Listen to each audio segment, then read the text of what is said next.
रहें और फटाफट से पहले चैप्टर की हेडिंग लिख लें। इसको हम कहते हैं बच्चा, इसका नाम है सिंगल एंट्री सिस्टम। अकाउंटिंग का हमारा पहला chapter.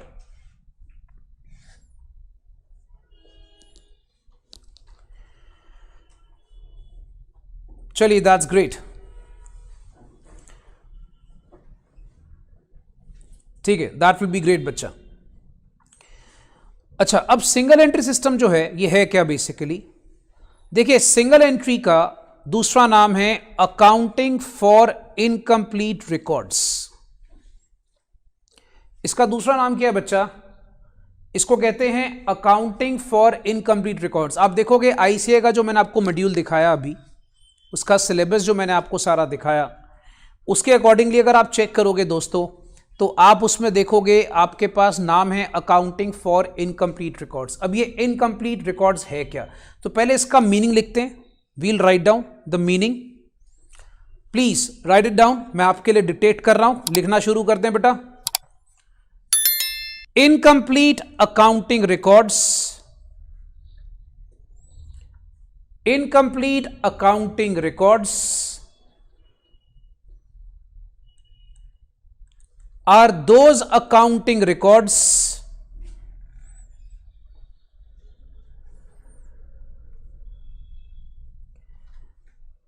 which are at present are not complete, which at present are not complete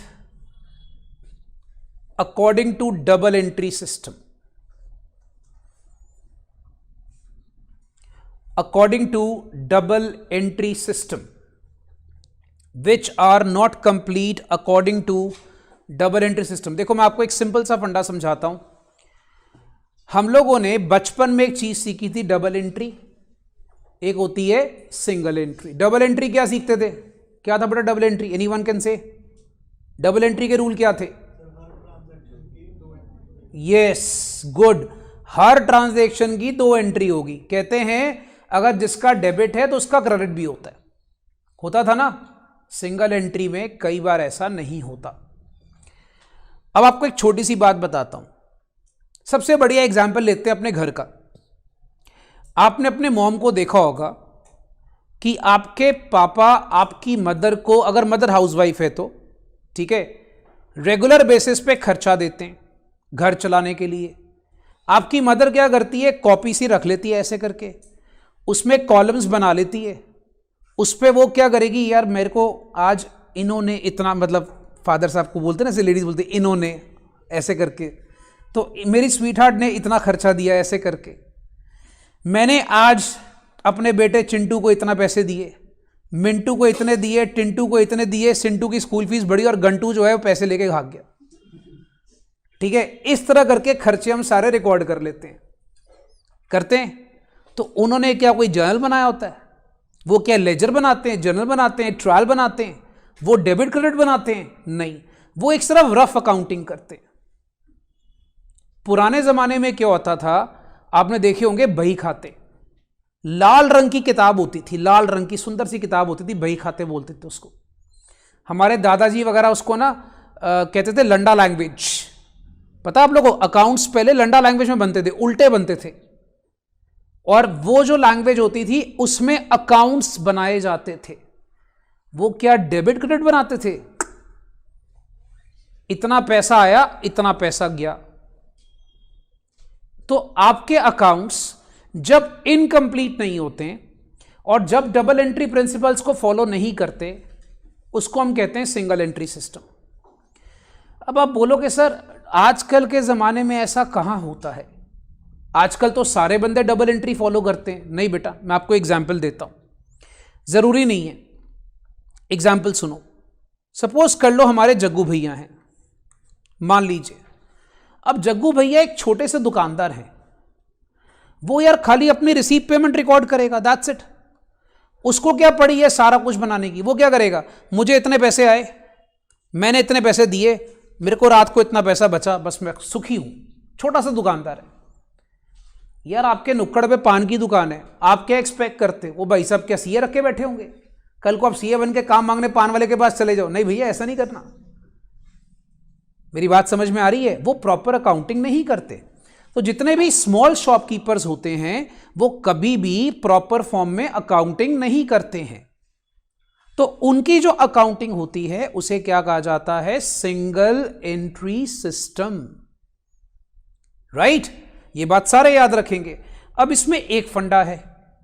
पहला सवाल मन में उठकर आता है, सर जब अकाउंटिंग प्रॉपर फॉर्म में नहीं है तो हम लोग के सिलेबस में ये चैप्टर क्यों है? आईसीआई क्यों क्या पढ़ी है कि हमारे सिलेबस में ये चैप्टर डाल दिया जाए? देखो, इस चैप्टर में हम लोग पहले क्या सीखेंगे, क्या इस चैप्टर का ऑब्जेक्टिव क्या है?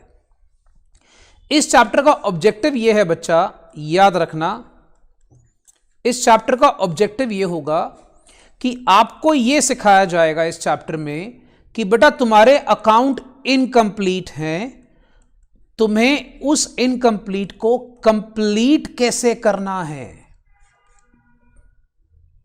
राइट? तो इस चैप्टर में हमें यह सिखाया जाता है अगर किसी बंदे ने अकाउंट्स प्रॉपर तरीके से नहीं बनाए और कल को वो तुम्हारे पास आता है तो तुम्हें उसके अकाउंट्स कंप्लीट करने आने चाहिए, उसको प्रॉपर बनाना आना चाहिए, तभी उसको कहते हैं accounting from incomplete records. That means हम यहां पर इनकम्प्लीट से कंप्लीट को ठीक करेंगे। इस चैप्टर का ऑब्जेक्टिव ये है। राइट? ओके, सो ऑनलाइन स्टूडेंट्स बच्चा एक बार अपना मैसेज डाल दें, मीनिंग क्लियर। ऑनलाइन वाले बच्चे बेटा मीनिंग क्लियर का मैसेज डाल दें, जो घर से क्लास देख रहे हैं। बेटा आप लोगों को क्लियर है? बेटा मीनिंग क्लियर सबको? सिंगल एंट्री का मीनिंग क्लियर है सारे बच्चों को? नहीं आ रही है? ऑनलाइन में भी आती होगी, तब टीचर देखता नहीं होगा। ओके, ठीक है। तो बच्चों ने ये एग्जाम्पल नोट करना बेटा जग्गू भैया वाला, कि याद रहेगा कि जग्गू भैया owner of small shop maintains a book of single entry system. बच्चा ऑनलाइन स्टूडेंट्स अगर वो जाग रहे हैं तो फटाफट से बता दें मीनिंग क्लियर। सोना नहीं दोस्त, चाहे ऑनलाइन हो चाहे ऑफलाइन हो। जग्गू भैया की फोटो तो नहीं बनेगी बेटा आप लोगों से इस टाइम पे। सारे बच्चा फटाफट से मैसेज एक डाल देना, meaning has to be clear.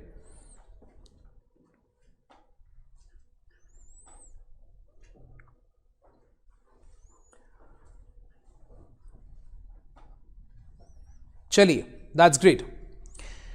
अब आइए सर, इसका नेक्स्ट हमारे पास क्या रहेगा? फीचर्स क्या है सिंगल एंट्री सिस्टम के। अब क्या करना है सर? 1 मिनट के लिए अपने पेन नीचे रख देने हैं बेटा, मैं समझाऊंगा, फिर आप उसको आराम से नोट करेंगे, आपको टाइम दिया जाएगा। 1 मिनट सुन लो सर। क्यों? क्योंकि बेटा थ्योरी जो है ना हम बिल्कुल इग्नोर नहीं करेंगे, थ्योरी इंपॉर्टेंट है।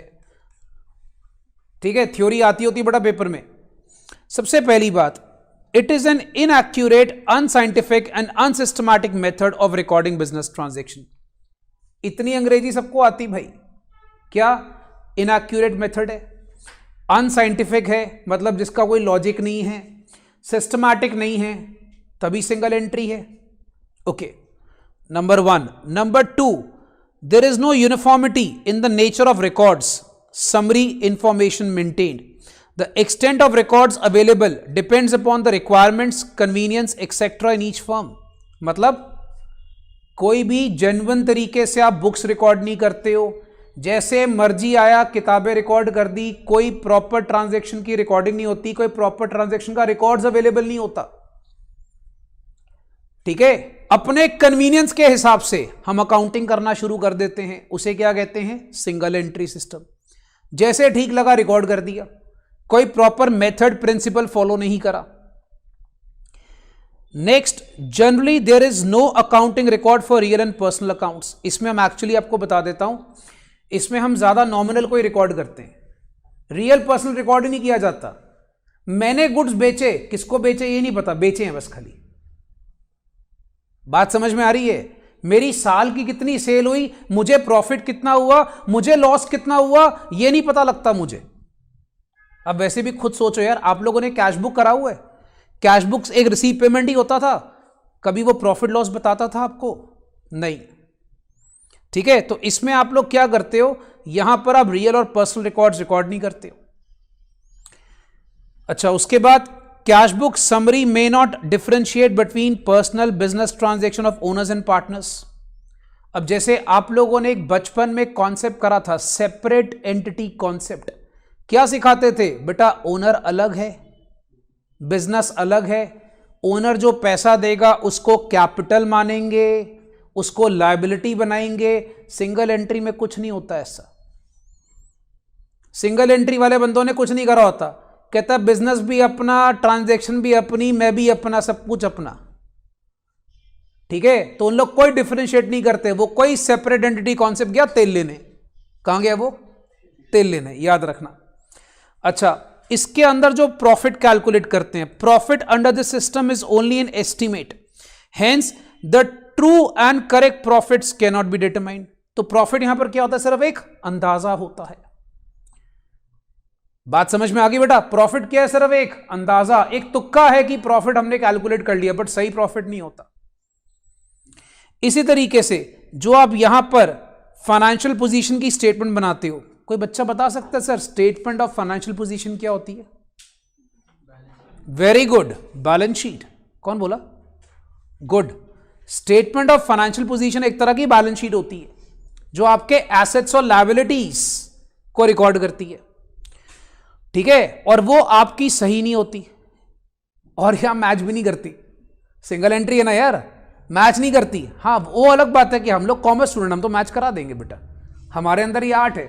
बैलेंस शीट मैच करे ना करे पेपर में हम करा देते हैं, तो हम लोग भी सिंगल एंट्री कर रहे हैं। याद रखो, हमारा दोस्त एक होता था, याद करो कौन सा दोस्त था? Suspense account. जब बैलेंस शीट मैच नहीं करती एग्जाम में, सस्पेंस अकाउंट की याद आती है।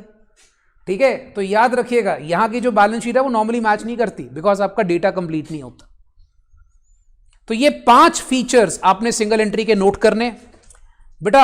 ऑनलाइन स्टूडेंट्स जैसे ही नोट कर लेंगे, आपने सिर्फ एक मैसेज डालना है, नोटेड एंड क्लियर, राइट।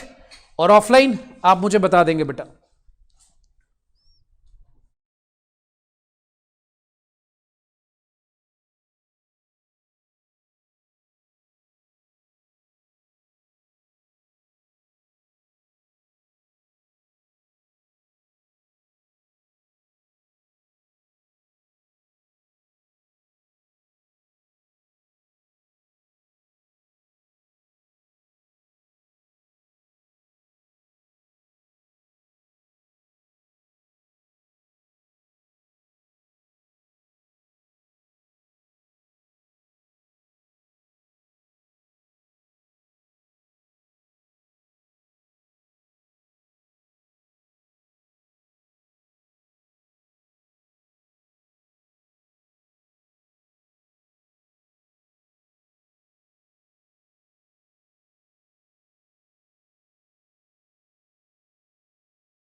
चलिए, I hope everyone has noted.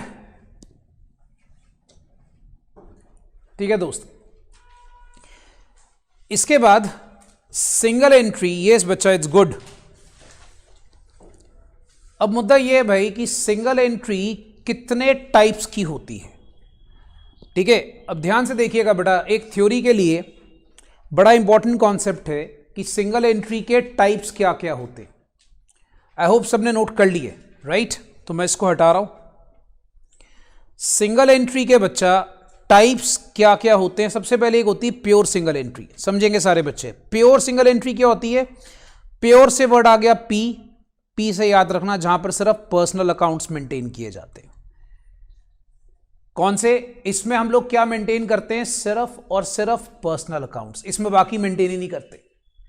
तो अगर आप सिर्फ पर्सनल अकाउंट्स मेंटेन करते हो, मतलब no data available even for cash and bank balances, assets, liabilities, income, expenditure, मतलब ये सिंगल एंट्री में क्या है? मेरी राम से क्या डील हुई है उसको रिकॉर्ड करना है, मेरी मोहन को मैंने क्या गुड्स बेचे उसको रिकॉर्ड करना है, कितना पैसा आया कितना पैसा गया नहीं मतलब है, बैंक में कितना बैलेंस है नहीं मतलब है, मेरे एसेट लायबिलिटी क्या है मुझे नहीं पता, मेरे इनकम खर्चे क्या है मुझे नहीं पता। ठीक है, इस मेथड को हम नॉर्मली रियल लाइफ में अप्लाई नहीं करते, तो याद रखना ये खाली थ्योरी के लिए आप इसको लर्न कर सकते हैं। बाय चांस आपसे पूछ ले प्योर सिंगल एंट्री क्या होती है। प्योर सिंगल एंट्री मतलब अकाउंटेंट ढक्कन है, याद रहेगा कि जो बंदा कौन है वो ढक्कन है, उसने कुछ रिकॉर्ड ही नहीं करना। अच्छा, उसके बाद एक होती है simple single entry. Simple single entry में क्या होता है बच्चा? इसमें ना थोड़े से पर्सनल अकाउंट्स और कैश बुक वगैरह मेंटेन किए जाते हैं। मतलब इसमें ये तो पता होता ना कि आपके पास कैश बुक में क्या क्या पैसा आया कितना पैसा गया, कैश की ट्रांजैक्शंस का पता होता है। बट यहां भी एक बहुत बड़ा ड्रॉबैक होता है, याद रखिएगा, assets, liabilities, income, expenditure not maintained. ठीक है, तो यहां पर हम लोग क्या करते हैं? कैश बुक से पर्सनल अकाउंट्स में मेंटेन करते हैं। और याद रखना, अगर कैश बुक से कोई ट्रांजैक्शंस होगी जो रियल या नॉमिनल होगी उसमें भी नहीं डालते। जैसे फॉर एग्जाम्पल मान लीजिए आप एंट्री करते हो ना कि भाई अपना कमीशन रिसीव्ड, कमीशन रिसीव की नॉर्मल एंट्री क्या होती है? कैश टू कमीशन, तो कैश बुक में उसकी एंट्री आ जाएगी, बट आप कमीशन अकाउंट ओपन नहीं करते। ठीक है, आप कैश में उसकी एंट्री कर रहे हो बट आप कमीशन अकाउंट ओपन नहीं कर रहे हो। तो मतलब इसमें asset, liability, income, expenditure record ही नहीं करना। तो ये आपकी होती है सिंपल सिंगल एंट्री। फिर एक आपके पास होती है कॉसी सिंगल एंट्री, सबसे ज्यादा ये फॉलो की जाती है। कॉसी सिंगल एंट्री में क्या होता है कि थोड़ा सा ये एक हिसाब से डबल एंट्री जैसा ही होता है। हम लोग जब यहां पे सीखेंगे हमने ज्यादातर कॉसी पे ही फोकस करना है। कॉसी मतलब हो गया जिसमें पर्सनल अकाउंट्स, कैश बुक, ठीक है, सब्सिडरी बुक्स, सब्सिडरी बुक बच्चों को याद है, सेल्स बुक, परचेज बुक वगैरह, हम वो सारा कुछ मेंटेन करते हैं। ठीक है, इसमें हम क्या करते हैं? डिस्काउंट्स अलाउड को या रिसीव को हम कैश बुक में रिकॉर्ड नहीं करते। जैसे आपको याद होगा कैश बुक, मैं थोड़ा सा मान के चल रहा हूं बच्चा तुमने बेस करा हुआ है, जैसे बच्चे याद करेंगे कैश बुक में हम क्या करते थे बेटा? कैश बुक में हम लोग वहां पर एक अपनी कॉलम बनाते थे, डिस्काउंट कॉलम। डिस्काउंट कॉलम ये वहां पे नहीं बनता। ठीक है, अच्छा, कुछ मेमोरेंडा इंफॉर्मेशन जो होती है वो मतलब कुछ रैंडम सी इंफॉर्मेशन होगी, इतनी इनकम इतने खर्चे, बट एग्जैक्ट नहीं होगा। Memoranda mean something which is not exact. मैं लिख देता हूं बच्चों के लिए, something which is not exact. तो एक रैंडम सी इंफॉर्मेशन होगी कि यार इतने खर्चे हैं, इतनी इनकम से। और याद रखना इस मेथड को कई बार लोग डबल एंट्री के सब्स्टिट्यूट के तौर पे यूज कर लेते हैं। जो छोटे दुकानदार होते हैं, अगर उन्होंने पूरा डबल एंट्री नहीं फॉलो करना तो वो क्या फॉलो करना शुरू कर देते हैं? कॉसी single entry. Right guys, so ये बातें बच्चे दिमाग में रखेंगे, इसीलिए हम इसको सिंगल एंट्री कहते हैं। क्या? Quasi single entry. और हम लोगों ने सारा का सारा ज्यादातर कॉसी सिंगल एंट्री पे ही फोकस करना है, प्योर और सिंपल थ्योरी के लिए। Is that clear guys? Okay, तो फटाफट से बच्चे नोट कर लें, और जैसे ही ऑनलाइन स्टूडेंट्स नोट कर लेंगे आप मैसेज डालेंगे टाइप्स क्लियर। सो बच्चा ऑनलाइन प्लीज बी रेडी, और आपने लिखना है टाइप्स क्लियर। क्या लिखना है मेरे बच्चा? Types clear. जैसे ही आप नोट कर लेते हैं, मैं वेट कर रहा हूं।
ओके, लाइक संजम, बेटा कॉसी सिंगल एंट्री क्या होती है, मैं आपको थोड़ा फिर से बता देता हूं, if you have a problem. बच्चा कॉसी इज वेरी वेरी सिंपल, याद रखिएगा। कॉसी बेसिकली क्या है, जिसमें आप सारी किताबें मेंटेन करते हो, बट इसमें आप क्या गड़बड़ करते हो, जैसे डिस्काउंट अलाउड और रिसीव्ड आप पर्सनल अकाउंट्स में रिकॉर्ड कर लोगे, बट आप कैश बुक में उसके कॉलम्स नहीं बनाओगे। मैं आपको छोटा सा एग्जांपल दे रहा हूं, बट ये सारे बच्चे सुन लेना कि कॉसी सिंगल एंट्री का थोड़ा सा एग्जांपल और डिटेल में दे रहा हूं। बच्चे 2 मिनट सुन लें कि कॉसी सिंगल एंट्री क्या है। जैसे फॉर एग्जांपल बच्चा, आपको पता है डिस्काउंट अलाउड की आप नॉर्मली एंट्री क्या करते हो, डिस्काउंट अलाउड टू कस्टमर, ये करते हो ना बच्चा, normal entry. Discount allowed to customer की आप एंट्री कर लोगे, बट जब कैश बुक की बारी आती है, कैश बुक में एक डिस्काउंट कॉलम होता है, वहां पर आप डिस्काउंट कॉलम नहीं बना रहे हो। तो यह भी आपका एक तरह से इनकंप्लीट सिस्टम है अकाउंटिंग का।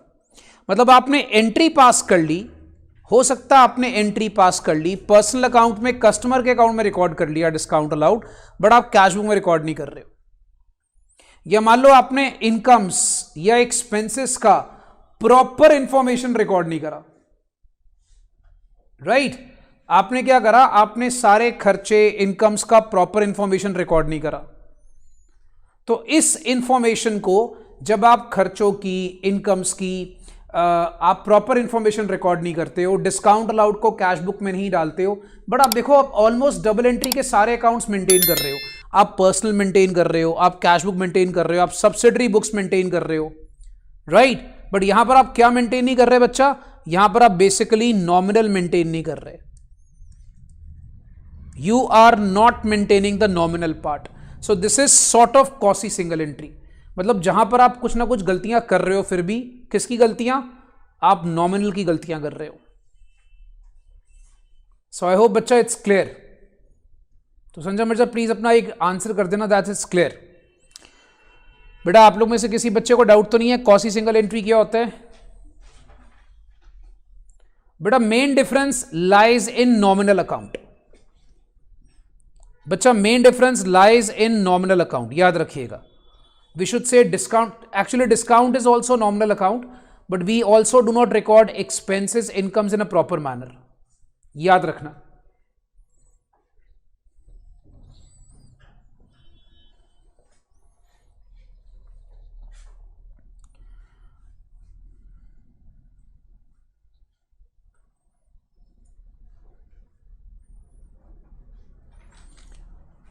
Guys anybody from offline? किसी बच्चे को डाउट है बेटा? जो बच्चे मेरे सामने बैठे हैं, great, very good, very good. बच्चा ऑनलाइन स्टूडेंट्स एक बार अपना मैसेज डाल दें, types clear.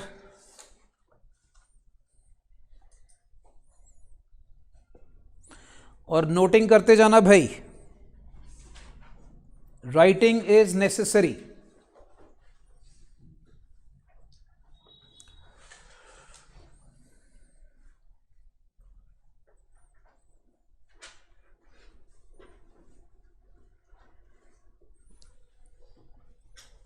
Is it done guys? चलिए ग्रेट। तो सिंगल एंट्री का सारांश क्या है? हमने सारा मीनिंग सीखा, टाइप सीखे। अब इसका सारांश क्या है सुनिए। सिंगल एंट्री सिस्टम का हमने एक सारांश सीखना है। सारांश मतलब क्या हो गया बेटा? इसका एक समरी क्या है? कुछ ट्रांजैक्शंस के दोनों एस्पेक्ट रिकॉर्ड होते हैं। जैसे फॉर एग्जांपल आपका कैश आ गया डेटर से, आप उसने दोनों रिकॉर्ड कर रहे हो, ठीक है। सिंगल एंट्री में क्या होता है?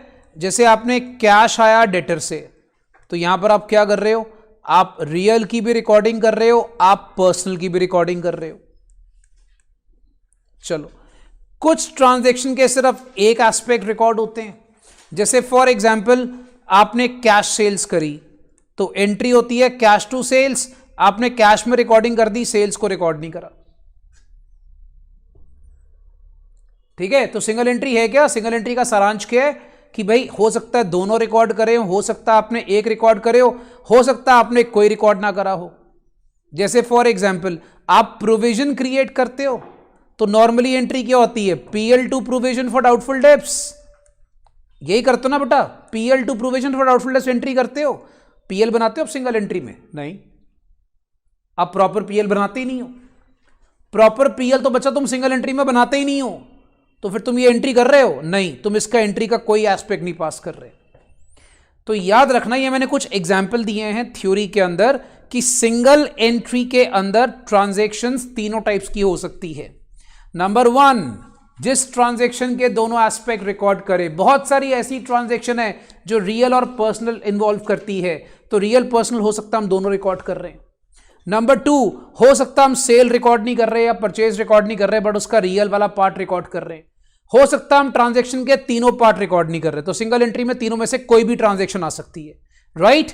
एनी वन, ये क्या है? Both, any one and none. Basically क्या है? जैसे आपको याद होगा फाउंडेशन में ऑप्शन नहीं होती थी, बोथ, ये बोथ आ गई, ये क्या आ गई? एनी वन, और ये क्या आ गई?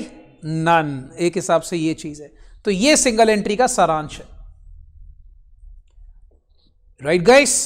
चलिए इसको नोट कर लें सारे बच्चे please.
So I hope it's done by everyone. हो गया बच्चा नोट सबका? चलिए दैट्स ग्रेट, चलिए दैट्स एब्सोल्युटली ग्रेट।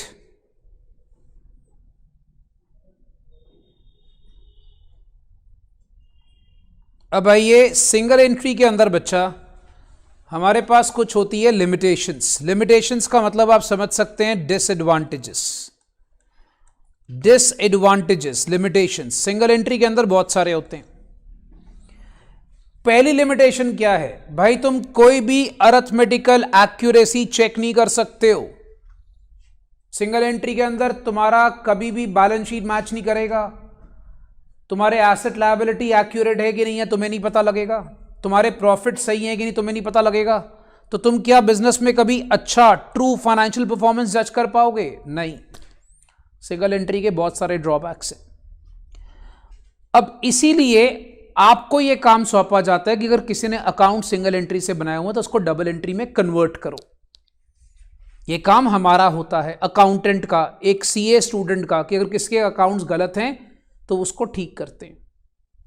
याद रखना हमारे जितने भी लॉज हैं, कानून सिंगल एंट्री को रिकॉग्नाइज नहीं करते। जैसे इनकम टैक्स एक्ट, आपको मैं बेस्ट एग्जांपल देता हूं। कोई बंदा सिंगल एंट्री के अकाउंट्स बनाकर इनकम टैक्स एक्ट के अंदर जाकर अपनी रिटर्न फाइल करने जाएगा। आपको पता है रिटर्न फाइल होती है इनकम टैक्स के अंदर, सारे बच्चों को थोड़ी सी नॉलेज होगी, हर साल रिटर्न फाइल होती है। तो आपका इनकम टैक्स के अकॉर्डिंगली आपके अकाउंट्स वैलिड नहीं माने जाएंगे, बोलेंगे नहीं भाई इट इज नॉट रिकॉग्नाइज्ड। ठीक है, कोई भी चार्टर्ड अकाउंटेंट आपके अकाउंट्स को ऑडिट नहीं करेगा। ऑडिट मतलब उसको चेक नहीं करेगा, उसको वेरीफाई नहीं करेगा, उस पर अपने साइन नहीं करेगा, क्योंकि सीए के साइन अकाउंट्स की ऑडिट की ऑथेंटिकेशन होती है।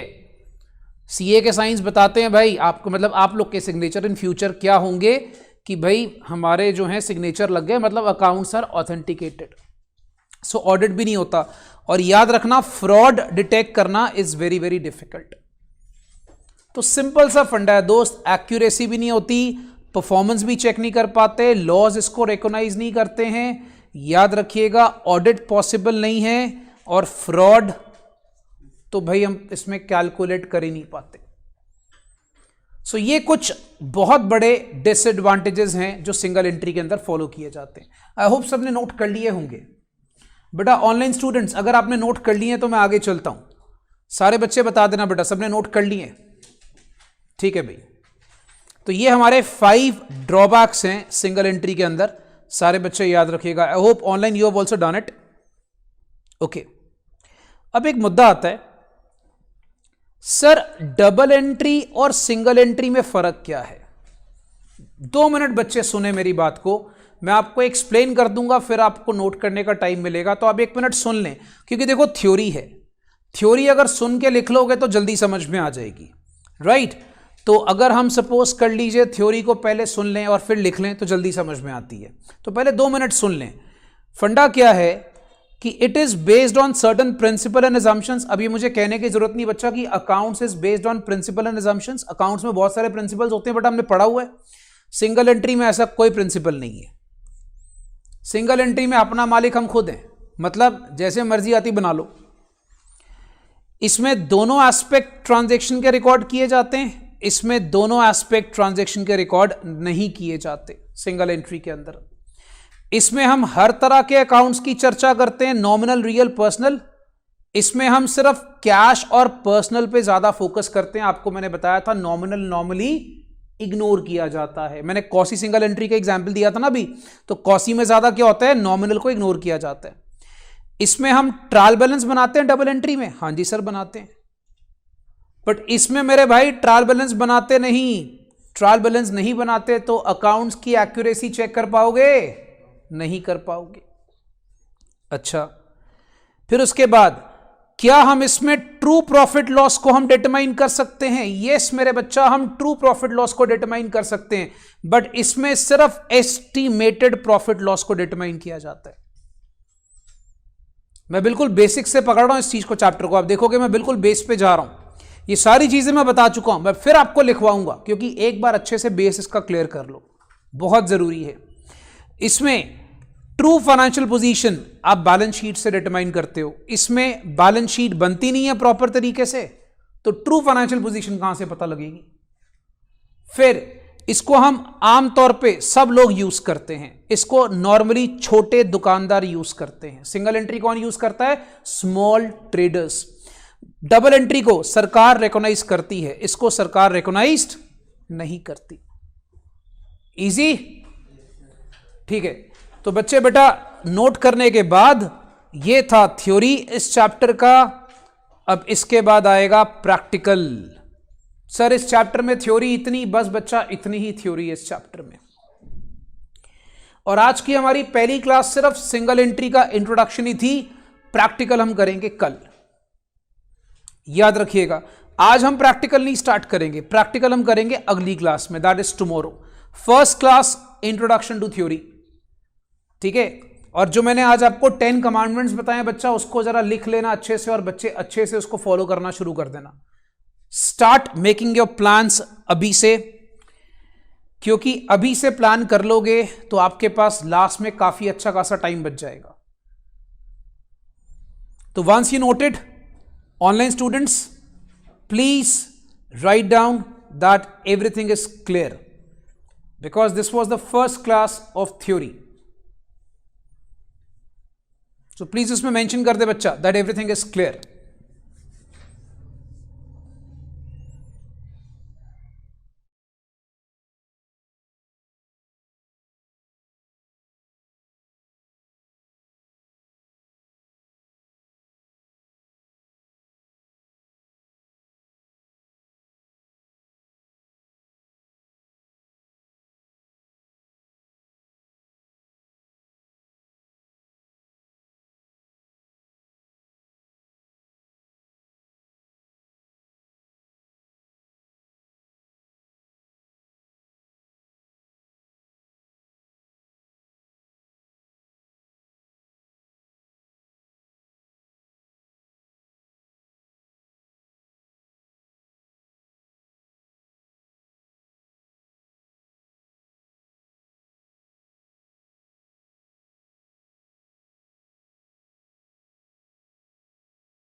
बच्चा आज का टारगेट क्या रहेगा, ये सारी थ्योरी को रिवाइज करना है।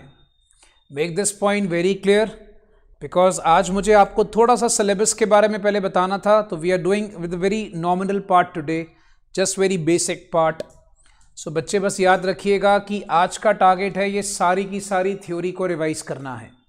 मैं बच्चों को पहले से बता देता हूं बेटा, हमारी क्लास जो है वो आज लगी है 28, 29, 30 ऑफ दिसंबर को हमारी क्लास होगी 1 बजे। फिर उसके बाद 31 और 1 को हमारा ऑफ रहेगा। ठीक है बच्चे, उस 2 दिन जो है अपना न्यू ईयर सेलिब्रेट करें। बड़ी मुश्किल से कोविड वाले साल से हमें छुटकारा मिला है। ठीक है, आई होप अगले साल बच्चों को कोई टेंशन नहीं होगी। एंड फिर 2 जनवरी से हमारी क्लास दोबारा से 1 बजे स्टार्ट होगी। सो बच्चे रूटीन याद रखना, 28, 29, 30 3 दिन क्लासेस, फिर आपके पास 31, 1 ऑफ, देन 2 ऑनवर्ड्स फिर से क्लास है। राइट तो मैंने आपको अगले हफ्ते का स्केड्यूल अभी बता दिया। ये क्या था, प्लानिंग। समझ में आई बात? और इस प्लान को हम लोग एग्जीक्यूट भी करेंगे। चलिए, आई होप बच्चा सबने नोट कर लिया है।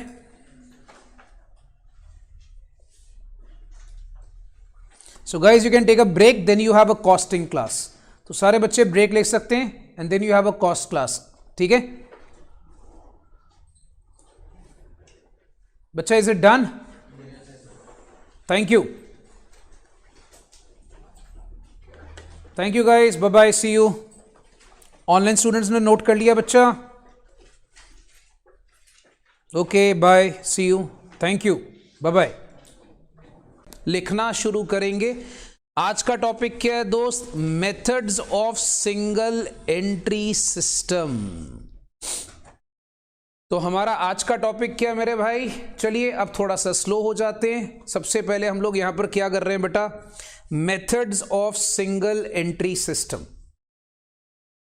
फटाफट से दोस्तों हेडिंग देखिए। सिंगल एंट्री सिस्टम के अंदर 2 मेथड्स हमने फॉलो करने होते हैं। पहला मेथड होता है जिसका नाम है कंपैरिजन मेथड। कंपैरिजन मेथड का दूसरा नाम है स्टेटमेंट ऑफ अफेयर्स मेथड, और तीसरा नाम है भाई नेटवर्थ मेथड। तो बच्चे दोस्त याद रखेंगे, पहला नाम क्या है? कंपैरिजन, दूसरा क्या है? स्टेटमेंट ऑफ अफेयर्स, तीसरा क्या है? Net worth method. तो ये हमारे पास बेटा मेथड के नाम है कंपैरिजन, स्टेटमेंट ऑफ अफेयर्स, और फिर इसका क्या आता है? Net worth method. फिर हमारे पास मेथड 2 क्या बच्चा? कन्वर्जन। अब इन दोनों में से आपको मैं साफ सी बात बता दूं, अगर इसकी एग्जाम में वेटेज 30% है तो भाई इसकी वेटेज 70% है। 70% पर करेंगे हम दोनों, बिकॉज आपको ज्यादा तो important obviously method 2 is more important, but हमने करना दोनों है। राइट अब बच्चे एक बात दिमाग में रखना, हम लोग का भी अभी आज की क्लास का फोकस सिर्फ और सिर्फ कंपैरिजन मेथड का है। हम लोगों ने कंपैरिजन, या इसको मैं ज्यादातर कहूंगा क्लास के अंदर SOA मेथड। SOA का फुल फॉर्म क्या बना बेटा? Statement of affairs. ठीक है, तो हमने थोड़ा क्लास में बच्चा बोलते रहना है। क्या होता है? बोलने से नींद खुली रहती है, याद रखना। स्टेटमेंट ऑफ अफेयर्स, या हमारे पास क्या कहानी है? Net worth method. कन्वर्जन क्या है सर? इसको हम बाद में डिस्कस करने वाले हैं। उम्मीद करूंगा सबने नोट कर लिया है, बोथ ऑनलाइन ऑफलाइन सबने नोट कर लिया है। Okay so friends, comparison method में क्या होता है? तो हेडिंग लिखेंगे दोस्त, मेथड नंबर 1। जल्दी से बच्चा अपने अपने हाथ गरम कर लो फटाफट से, क्योंकि लिखना जरूरी है, लिखते जाना है बेटा। Comparison method. कंपैरिजन मेथड क्या है बच्चा? कंपैरिजन मेथड का दूसरा नाम है SOA मेथड। इस मेथड में हम लोगों ने 2 स्टेप्स फॉलो करने हैं। तो लिखेंगे steps under this method are as follows. Heading बना ली कंपैरिजन SOA, और उसके नीचे लिखना शुरू कर दिया steps under this method are as follows. तो इस मेथड में हमारे पास कितने स्टेप्स होंगे दोस्त? इस मेथड में हमारे पास 2 स्टेप्स होते हैं। पहला स्टेप क्या होता है, आपको बनाना होता है prepare opening SOA and closing SOA. अभी चिंता मत करना, आपके मन में सवाल उठेगा सर एसओए क्या है? बेटा एसओए बैलेंस शीट की बहन है। कैसे याद करना है इसको? सर एसओए क्या है बेटा? बैलेंस शीट की बहन, सिस्टर ऑफ बैलेंस शीट। ठीक है, तो बैलेंस शीट जैसा है, बैलेंस शीट से मिलता जुलता है, बट जैसा कि आप जानते हो बैलेंस शीट मैच करती डबल एंट्री में, सिंगल एंट्री में एसओए मैच नहीं करता। अब 2 मिनट सबका ध्यान स्क्रीन पे, online offline both students, 2 minute सबका ध्यान स्क्रीन पे। फंडा क्या होता है बेटा? सन्ड्री एसेट्स हमें गिवन होते हैं, सन्ड्री लायबिलिटीज गिवन होती है, राइट? डिफरेंस आता है डेबिट साइड, डेबिट साइड बोल रहा हूं, अगर आपके लायबिलिटी साइड पे डिफरेंस आता है तो उसे क्या बोलते हैं? कैपिटल। डिफरेंस आना ही आना, ये मैच नहीं करेगा। कई बार ऐसा होता है कि चलो एसेट ज्यादा है, लायबिलिटी कम है, तो कैपिटल आ गया। कई बार उल्टा होता है, लायबिलिटी ज्यादा होती है, एसेट कम होते हैं, उसे कहते हैं डेफिसिट कैपिटल। क्या बोलते हैं? Deficit capital. अब ये दो बनते हैं, ये दो बनते हैं। एक बनता है ओपनिंग, जिससे ओपनिंग कैपिटल निकलती है, और एक बनता है क्लोजिंग। ओपनिंग मतलब जो साल के शुरू का है, और क्लोजिंग मतलब जो साल के एंड का है। ठीक है, तो ये दो बनेंगे, याद रखना। उसके बाद साथ ही साथ बनता है statement of PL. Statement of PL के बनता है, एक्चुअली मैंने आपको शुरू से बताया बेटा, कंपैरिजन नेटवर्थ मेथड हमारा सिंगल एंट्री का मेथड है। सिंगल एंट्री में हम पीएल नहीं बनाते, तो फिर भी एक दुकानदार बेटा, छोटा दुकानदार ही सही, प्रॉफिट निकालने की कोशिश करेगा, तो वो फॉर्मूला क्या फॉलो करते हैं? क्लोजिंग कैपिटल,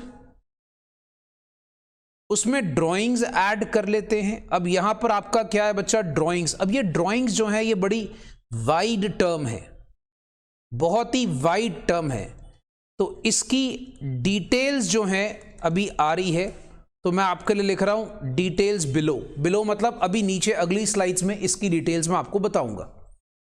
ड्राइंग्स प्लस करनी है, एडिशनल कैपिटल को लेस करना है, डिटेल्स बिलो। क्योंकि ये दो टर्म्स हैं जो बच्चों को सबसे ज्यादा तंग करती है। सम पढ़ के हमें पता नहीं लगता क्या ये ड्राइंग्स हैं। ड्राइंग्स का मीनिंग हमने क्या सीखा वो बेटा बचपन में? क्या सीखा ड्राइंग्स बच्चा? पर्सनल यूज के लिए जो पैसा निकाला बिजनेस से, या गुड्स निकाले, क्योंकि ड्राइंग्स कैन बी कैश और काइंड, हमने सीखा है सबने, राइट? अपने पर्सनल यूज के लिए पैसा निकाला या गुड्स निकाले तो वो ड्राइंग्स है, हमने ये सीखा बचपन में। एडिशनल कैपिटल क्या सीखा? जो पैसा ओनर बिजनेस में लेकर आया कभी भी साल के बीच में, एडिशनल कैपिटल। अच्छा, बट एडिशनल कैपिटल और ड्राइंग्स का आईसीआई ने बड़ा तगड़ा डिटेल्स डाल दिया, वो सब में घुमा घुमा के डालते हैं। तो मैं क्या करूंगा, मैं आपको एक नोट दूंगा अभी, जिसके अंदर आपको पता लगेगा कि डिफरेंट वैरायटी ऑफ ड्राइंग्स क्या होती है, different variety of additional capital क्या होती है। इसके बाद आपने क्या माइनस करना है? Opening capital. अब देखो बड़ा सिंपल सा फंडा है, क्लोजिंग कैपिटल हम कहां से निकालेंगे? हम निकालेंगे क्लोजिंग एसओए से। ठीक है, ओपनिंग कैपिटल कहां से निकालेंगे? ओपनिंग एसओए से। ठीक है भाई, ये सब करने के बाद, ये फॉर्मूला फॉलो करने के बाद, अगर आंसर अपना प्लस में आ रहा तो प्रॉफिट है, माइनस में आ रहा तो लॉस है। सिंपल सा फंडा। अगर आप देखोगे ये फॉर्मूला नया नहीं है, बचपन का फॉर्मूला है ये। अगर आप बच्चा दिमाग लगाए, क्योंकि देखो अभी हम क्या, हम इंटरमीडिएट लेवल पर है, हम छोटी क्लास में तो है नहीं, तो मैं थोड़ा सा आपके साथ अकाउंट्स के साथ थोड़ा मजे ले सकता हूं। मतलब अकाउंट्स को हम थोड़ा सा तोड़ मरोड़ सकते हैं। मैं आप लोग को बचपन में लेके चलता हूं। बचपन में याद करो, आपको सिखाया जाता था opening capital plus profits plus additional capital, याद करो, minus drawings will give you closing capital. ये छोटी क्लास में हमें सिखाते थे, हमने इवन फाउंडेशन में भी सीखा। इसी फॉर्मूले को थोड़ा घुमाया, अब क्या करा, प्रॉफिट को यहां पर अकेला छोड़ दो। अभी फॉर्मूला क्या बनेगा? Closing capital plus drawings minus additional capital minus opening capital. देखो यही फॉर्मूला है ना बच्चा, तो हमने एक्चुअली में फॉर्मूला जो हमने छोटी क्लास में सीखा हुआ है वही होता है स्टेटमेंट ऑफ पीएल का, बस खाली क्या उसको थोड़ा सा रोटेट कर दिया, घुमा दिया और प्रॉफिट्स निकाल लिए। तो मतलब अपने को रट्टा कुछ नहीं मारना, अकाउंट्स में नो रट्टा, because accounts is logic no magic, याद रखिएगा। वो मैजिक वो था अपना मैथ्स में चलते थे जादू जूदू, अरे यहां नहीं कुछ चलना, अपना अकाउंट्स इज एब्सोल्यूट लॉजिक, ठीक है, ये फंडा याद रखेंगे सारे बच्चे। तो फटाफट से 2 स्टेप नोट करें, फिर आपको बताता हूं ड्राइंग्स क्या है और एडिशनल कैपिटल क्या है।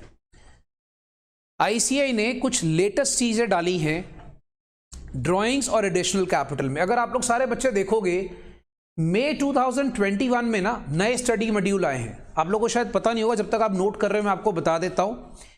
8 दिसंबर 2020 को आईसीए ने नया मॉड्यूल लॉन्च करा, जिसमें आप देखोगे अब जितने भी नए मॉड्यूल आएंगे ना, उसमें नवंबर 2020 की एडिशन प्रिंटेड की वहां पर डेट होगी, और वो लॉन्च हुआ 8 दिसंबर 2020 को, और वो मॉड्यूल एप्लीकेबल है 2021 ऑनवर्ड्स एग्जाम्स के लिए। तो अगर आपके पास कभी गलती से पुराना मॉड्यूल आता है जिसके ऊपर लिखा होता है स्टार्टिंग में एडिशन 2020 के पुरानी है, नवंबर 2020 के पहले वाली, इमीडिएटली आईसीआई से रिटर्न कर लेना, वापस कर देना, क्योंकि उन्होंने 2021 में काफी सारे चेंजेस करे हैं मॉड्यूल के अंदर। मैं आपको आज ही बताऊंगा क्या क्या चेंजेस करे हैं, मैं आपको सिंगल एंट्री के चैप्टर को लेके बताऊंगा, ठीक है। So for May 2021 onwards there is a change in the module, so there are change in some questions, there are change in certain concepts, so which will be new for us, okay। सो बच्चों ने पहला step note कर लिया बेटा, सबने बातें करते करते, ठीक है। दूसरा स्टेप बच्चे नोट कर लेंगे। अब दूसरा स्टेप नोट कर लेंगे भाई, ये तो बचपन का फॉर्मूला है वैसे तो। अपने को कोई भी कंपैरिजन का क्वेश्चन आता है, ये 2 स्टेप्स के बेसिस पर आता है। अब इन्हीं 2 स्टेप्स में थोड़ी डिटेलिंग होती है, बड़ा मैं एक्सपेक्ट करूंगा जो मेरे प्यारे ऑनलाइन वाले बच्चे हैं उन्होंने भी नोट कर लिया होगा। I expect that you have noted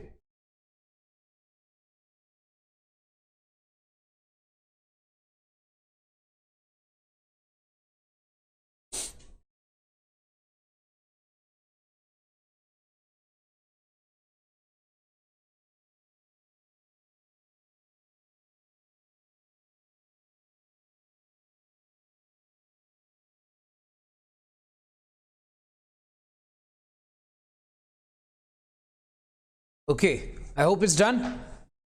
चलिए भाई, डन। अरे ग्रेट, यहां से भी मैसेज आने शुरू हो गए कि बच्चों ने नोट कर लिया है।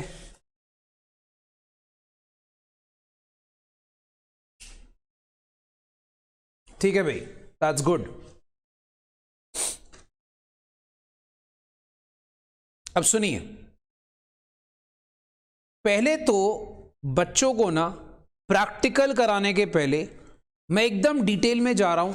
आपको पहले यह पता होना चाहिए दोस्त कि एसओए और बैलेंस शीट में फर्क क्या है। आधी जनता एसओए को क्लियरली समझ नहीं पाती है। अब मैं आगे से बोलूंगा एसओए, आप समझ जाना स्टेटमेंट ऑफ अफेयर्स। देखिए फंडा क्या होता है, एसओए बनता है लेजर और कुछ एस्टिमेट्स के ऊपर। एस्टिमेट्स मतलब कुछ तुक्के, अंदाजा, क्योंकि एग्जैक्ट तो होता नहीं ना ये। बट बैलेंस शीट बनती है प्रॉपर लेजर अकाउंट के थ्रू। बैलेंस शीट एस्टिमेट्स पे नहीं होती, बैलेंस शीट एग्जैक्ट वैल्यूज पे होती है। दूसरी बात, इसमें बैलेंसिंग फिगर आता है जिसको हम कैपिटल बोलते हैं। इसमें बैलेंसिंग फिगर नहीं आती भाई, बिकॉज कैपिटल हम लोग कहां से उठा लेते हैं, लेजर अकाउंट। कैपिटल अकाउंट बनता है ना बच्चा लेजर में, आपको याद होगा लेजर में हम लोग कैपिटल अकाउंट भी बनाते हैं, तो कैपिटल का बैलेंस हम वहां से उठाते हैं। और वैसे भी आप लोगों को मालूम है दोस्त, बैलेंस शीट में कहां बैलेंसिंग फिगर आनी है। अच्छा, अगर यहां पर कोई गलती से आपने एसेट लायबिलिटी नहीं लिखे, मान लो अगर तुमने गलती से एसेट लायबिलिटी नहीं लिखे, तो तुम उस गलती को ट्रेस नहीं कर पाओगे। क्योंकि गलती ट्रेस तब होती है जब मैच करेगा आपस में, मैच करता नहीं है, तुम्हें क्या पता, तुम सोचोगे अच्छा डिफरेंस कैपिटल आ रहा है। मान लो तुमने कोई एसेट नहीं लिखे, मान लो तुमने कोई एसेट नहीं लिखे, तुम तो खुश हो गए, हाँ जी चलो मेरा तो वैसे भी बैलेंस का मैच करने वाला है, कैपिटल मेरा वहां पर आएगा। बट यहां पर मेरे भाई तुम इसको आराम से ट्रेस कर सकते हो, बिकॉज तुम्हें पता है मेरे लायबिलिटी और एसेट्स कितना, मेरे करण अर्जुन आएंगे। तो अब बच्चा इस तरह बोलता है मेरे लायबिलिटी एसेट मिलेंगे। आप लोगों ने करण अर्जुन पिक्चर देखी है? कौन था हीरो उसका? वेरी गुड, क्या नॉलेज है। डायरेक्टर कौन था? राकेश रोशन। हीरोइन कौन थी? सबका ज्ञान होना चाहिए बेटा। बाबा रणछोड़ दास जी बोलते हैं जो ज्ञान मिल रहा सब लो। हीरोइन कौन थी?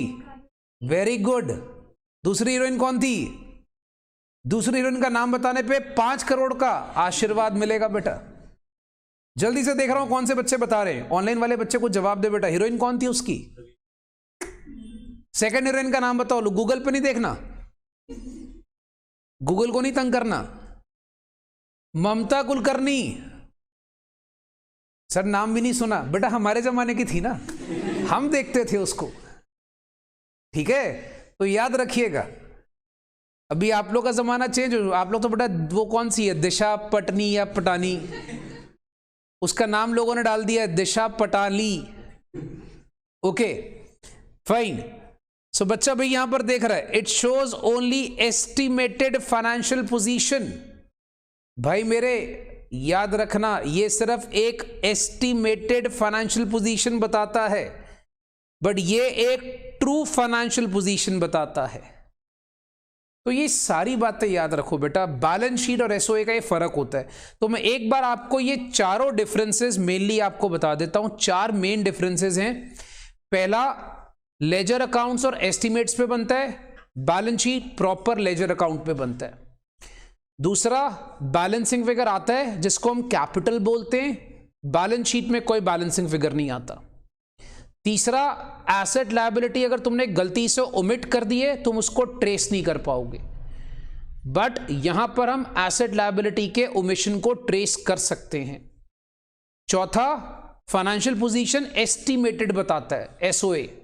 एसओए क्या बताता है? सिर्फ अंदाजा, तुक्का।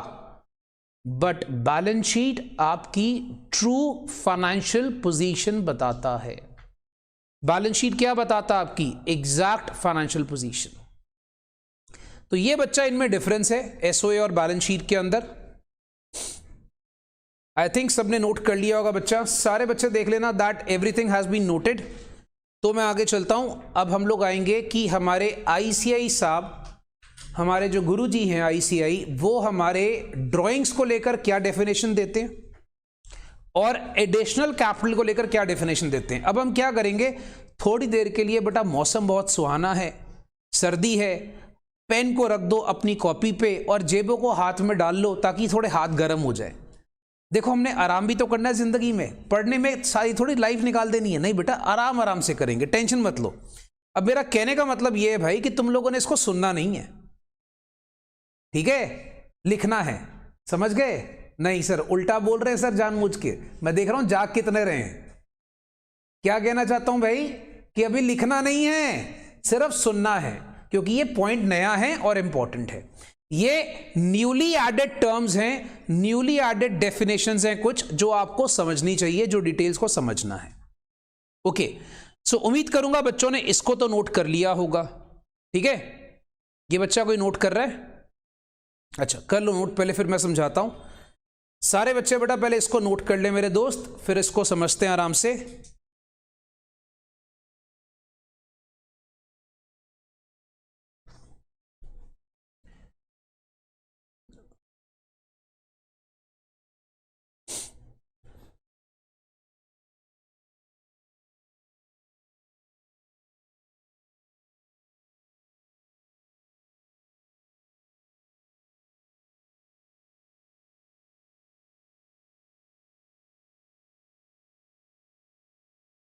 ओके बेटा बाकी ऑनलाइन स्टूडेंट्स भी बता दें if you have noted, please mention that you have noted बच्चा।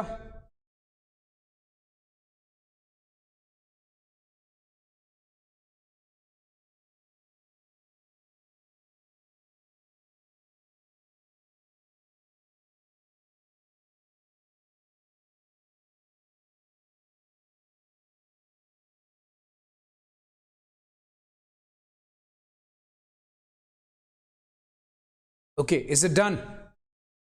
चलिए, दैट्स ग्रेट।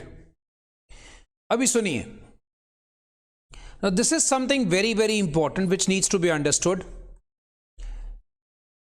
हमारे ICI साहब कहते हैं कि what is the difference between a business expense and drawings? देखिए, नॉर्मली क्या होता है कि बिजनेस एक्सपेंस और ड्राइंग्स को समझना बहुत जरूरी होता है, क्योंकि ड्राइंग्स का आपको अगर नहीं पता होगा तो आपका प्रॉफिट कभी सही तरीके से नहीं आएगा, बिकॉज कंपैरिजन मेथड में ड्राइंग्स एक बड़ी इसेंशियल टर्म है। अब ड्राइंग्स है क्या? सुनो, पहली बात, मान लीजिए मैं आपको एक छोटा सा डायग्राम के साथ बताता हूं। एक घर है, सुंदर सा घर है, ठीक है। घर जो है वो रेंट पर है, मान लीजिए। घर किस पे है बच्चा? किराए में। अच्छा, घर का आधा हिस्सा आपका रेजिडेंस है और आधा हिस्सा आपका ऑफिस है। अब मान लो घर का, जो पूरे घर का, कंप्लीट घर का किराया है 10,000 पर मंथ। अब बताओ इसमें से ड्राइंग्स कितनी है?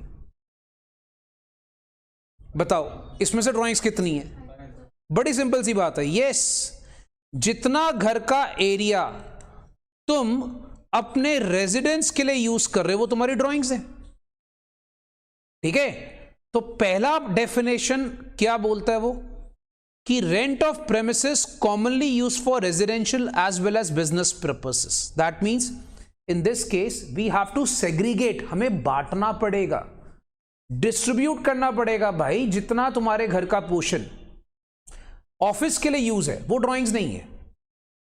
अब मान लो तुम पूरे बिल्डिंग का किराया एक साथ दे रहे हो, ठीक है। तो तुम 10,000 रुपए पर मंथ दे रहे हो, 50% तुम्हारा घर ऑफिस है, 50% तुम्हारा घर रेजिडेंस है। तो 50% जो रेजिडेंस वाला है बच्चा वो ड्राइंग्स है, क्योंकि पैसा बिजनेस से जा रहा है। तो मुद्दा यहां पर यही है कि तुम्हारा क्या बिजनेस एक्सपेंस है और तुम्हारा क्या ड्राइंग्स है। सपोज कर लो common electricity and telephone bills. कई बार होता ना, जैसे आजकल सिस्टम है वर्क फ्रॉम होम, समझ रहे हैं? 6 महीने मैंने भी घर से ही पढ़ाया भाई, आप लोग सारे पढ़ रहे थे, ठीक है। वो क्या था सारा? Work from home. अब कॉमन इलेक्ट्रिसिटी और टेलीफोन बिल्स आ रहे हैं, तो अब उस केस में हम लोग क्या करते हैं? सेग्रीगेशन करते हैं कि कितना जो टेलीफोन या इलेक्ट्रिसिटी का पोर्शन है हम ऑफिस के लिए यूज कर रहे हैं, कितना घर के लिए यूज कर रहे हैं। तो सर इसकी सेग्रीगेशन की परसेंटेज क्वेश्चन में गिवन होती है? यस, ऑलवेज, चिंता मत करिएगा। तीसरी बात, life insurance premium of proprietor और पार्टनर्स। देखो, इंश्योरेंस किसका होता है? अपनी लाइफ का। अगर वो पैसा बिजनेसमैन पे कर रहा है बिजनेस में से निकाल कर, तो वो भी ड्राइंग्स है, राइट। बिकॉज जो life insurance is basically a personal expenditure. तो why business has to pay? Separate entity concept यार। तो why business has to pay? That is basically your drawings. ये वाला सिंपल है, household expense met from business for cash. वो तो चलो simple है कि तुमने घर के लिए खर्चे मीट कर लिए। अच्छा, अब सुनिए, वर्ड है प्राइवेट लोन। देखो, 2 टर्म्स होती हैं, मेरी बात को समझना। एक क्वेश्चन में लिखा होगा loan given to a friend, वो ड्राइंग्स नहीं होगी। मेरी बात समझ लो अभी से, बिकॉज कल को सम करते वक्त फिर दिक्कत नहीं आएगी। एक टर्म होगी क्वेश्चन में loan given to a friend, वो ड्राइंग्स है सर? नहीं, वो ड्राइंग्स नहीं है। बट टर्म दी हुई है private loan paid to friends. क्या वर्ड है? प्राइवेट लोन, ठीक है। बिजनेस के पैसे से तुमने अपना प्राइवेट लोन दिया, तो वो ड्राइंग्स मानी जाती है। बात समझ में आ गई बच्चा? So there is a difference between a loan and a private loan. Loan means your friend needs help, you have paid a loan from your business to your friend, and that is not for personal purposes. Now what is private loan? First you have withdrawn money from the business, taken a drawing, and then you have given loan to your friend. That is called as private loan. So these are 2 different terms. कई बार question में आएगा loan to a friend, that is a liability for business, या loan from a friend, ठीक है। But अगर term आती है private loan to a friend, तो यहां पर अब एजम्पशन वाली बात आती है। अब इसमें एक कहानी आपको अभी बता देता हूं, सम्स करते वक्त आपको दिक्कत नहीं आएगी। कई बार आप देखोगे loan given to a friend को नीचे नोट लिखकर प्राइवेट लोन एज्यूम कर लिया जाता है। सर चलेगा ऐसा? यस बच्चा, तुम कर सकते हो, बड़े आराम से कर सकते हो। क्यों? बिकॉज आप जब क्वेश्चन पेपर देखोगे उसमें लिखा आता है एजम्पशंस जो भी ले रहे हो उसको क्लियरली मेंशन करो। क्वेश्चन पेपर की इंस्ट्रक्शन में मेंशन होता है ये चीज। तो ये बात अभी से दिमाग में क्लियर कर लो, क्योंकि क्या होगा कई बार कुछ बच्चे क्या करते हैं, सर हमने तो आंसर ऐसे निकाल लिया कि loan given to a friend को प्राइवेट लोन अज्यूम कर लिया। ठीक है, अगर तुमने करा बच्चा, नीचे क्या लिखना है? नोट लिखना है। नोट बहुत जरूरी है। Personal gifts made to any friend and relatives. आपको नाम से पता लग रहा है बेटा, बिजनेस के पैसे से तुम्हारे किसी फ्रेंड की एनिवर्सरी तुम उसको गिफ्ट दे रहे हो। क्यों दे रहे हो भाई? ये तो सिंपल है, goods and services taken from the business for personal consumption. तुम्हारे कपड़े का काम है, दिवाली आई, तुम अपनी सारी फैमिली मेंबर्स के लिए उसी दुकान से कपड़े लेकर घर लेके जा रहे हो। ठीक है, दिवाली आई सर, क्या भाई खुशियां लाई, तो सारे घर के लिए एक काम करो भाई, कपड़े गिफ्ट पैक सब अपनी दुकान से ले जाओ। तो ये सब क्या बच्चा? ये सब ड्राइंग्स हैं। हाँ जी, हाँ अब ये भी सवाल अच्छा आया भाई। हम अपने एम्प्लॉइज को दिवाली के तौर पे देते हैं, वो पर्सनल एक्सपेंस नहीं है भाई। एम्प्लॉइज आपके पर्सनल होते हैं? नहीं बेटा, वो तो सैलरी बेसिस पर होते हैं। तो जो तुम एम्प्लॉय को दिवाली में कुछ भी बेनिफिट देते हो, बोनस देते हो या कोई पर्टिकुलर देते हो, वो बिजनेस का एक्सपेंस माना जाता है। ठीक है, ऐसा होता है। अच्छा, cash withdrawal to meet family expenses. तुमने पैसा बिजनेस के बैंक अकाउंट से निकाला ताकि फैमिली के खर्चे मीट कर सको, ड्राइंग्स है। अच्छा अब सुनिए, डेटर से अमाउंट इकट्ठा करा, सीधा घर ले गए। डेटर क्या अपना है? नहीं, डेटर बिजनेस का है। डेटर बिजनेस का है। मान लो ये मेरा कस्टमर है, मैंने इससे पैसे लिए, इसको गुड्स बेचे थे मैंने इससे पैसे लिए, पैसे लेके मैं घर ले गया। क्यों? मेरी वाइफ का फोन आया, अजी सुनते हो? मैंने कहा हाँ जी बोलो जी, हुक्म महारानी जी। तो बोलती भाई आप एक काम करो, आते टाइम ना जरा सोने का हार ले आना। मैंने कहा भाई पैसे दे दे। तो मैंने अपने कस्टमर से हाथ जोड़े, उससे पैसे लिए, ठीक है, बाजार गया, नकली सोने का हार बनाया। अब गरीब आदमी नकली सोने से काम चलाएगा बेटा? ठीक है, नकली सोने का हार बनाया, घर ले गया, वाइफ को गिफ्ट कर दिया। अब ये मैंने क्या करा? ये बेटा ये है अमाउंट डेटर से लेकर अपने पर्सनल एक्सपेंस कर लिए। कहानी समझ में आ रही सारे बच्चों को? फिर अल्टीमेटली क्या फंडा है कि जब भी तुम ड्राइंग्स देखोगे ना, ट्रांजैक्शन को स्कैन करना जरूरी है, ट्रांजैक्शन को समझना जरूरी है कि तुमने उस रिसोर्सेस को, उस पैसे को कहां पे कितना यूटिलाइज करा है। ठीक है, तो थोड़ा क्वेश्चन को ध्यान से पढ़ना पड़ेगा ड्राइंग्स की डेफिनेशन को समझने के लिए। फिर मुद्दा आता है दोस्त, एडिशनल कैपिटल क्या है, जिसको कहते हैं फ्रेश इन्वेस्टमेंट बाय प्रोप्राइटर्स और पार्टनर्स। टर्म आती है एडिशनल कैपिटल। अच्छा, नॉर्मली हम लोग क्या सीखते हैं? Additional capital is the money which is brought in by the partner, introduce into the business. ठीक है, अब फंडा क्या होता है कि कई बार ड्राइंग्स के साथ साथ एडिशनल कैपिटल जो है उसको हम बड़ा कंफ्यूज कर जाते हैं। हमें सम पढ़ के पता नहीं लगता कि क्या ये एडिशनल कैपिटल है। तो इसलिए मैं आपको पहले से बोल रहा हूं कि like drawings often fresh investment made by proprietors और partners are not readily identifiable. मतलब कई बार हमें दिक्कत आती है इसको आइडेंटिफाई करने में।